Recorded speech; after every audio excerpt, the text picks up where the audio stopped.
Welcome back to Queen's Kitchen. ఈరోజు మన కిచెన్లో ఎంతో సింపుల్ అండ్ ఈజీగా క్రిస్పీ ఆనియన్ వడని ఎలా ప్రిపేర్ చేసుకోవాలో చూద్దాం. దీనికోసం ముందుగా ఒక బౌల్ తీసుకొని అందులో ఒక 2 మీడియం సైజ్ ఆనియన్స్ని ఇలా సన్నగా పొడవుగా కట్ చేసి వేసుకోవాలి.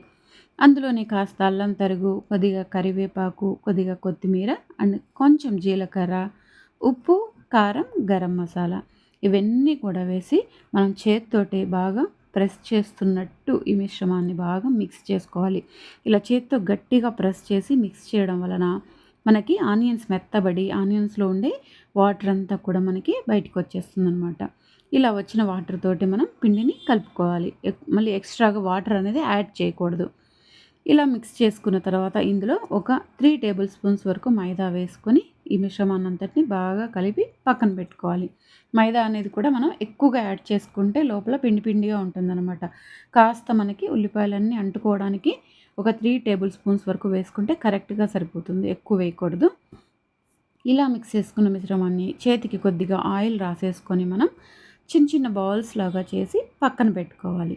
ఇలా బాల్స్ చేసేసాక స్టవ్ వెలిగించి ప్యాన్ పెట్టుకొని ఆయిల్ వేసి ఆయిల్ బాగా కాగిన తర్వాత ఈ బాల్స్ని మనం చిన్నగా లైట్గా అలా ప్రెస్ చేసి వడ షేప్లో వచ్చేలాగా ప్రెస్ చేసి వేసేయడమే. మరి గట్టిగా ప్రెస్ చేయకూడదు, ఆనియన్స్ అన్నీ విడిపోతాయి అన్నమాట.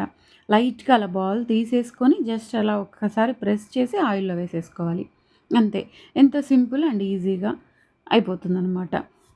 ఇలా డీప్ ఫ్రై చేసేసుకొని వీటిని తీసుకొని ఎంజాయ్ చేయడమే. ఎంతో సింపుల్గా ఈజీగా మనకి ఈవినింగ్ స్నాక్ అనేది రెడీ అయిపోతుంది. మనకి ఇంటికి ఎవరైనా సడన్గా గెస్ట్ వచ్చినప్పుడు కూడా ఇంట్లో ఏమీ లేనప్పుడు ఆనియన్స్ ఉంటే మనకి ఈ స్నాక్ అనేది ఈజీగా చేసేసుకోవచ్చు.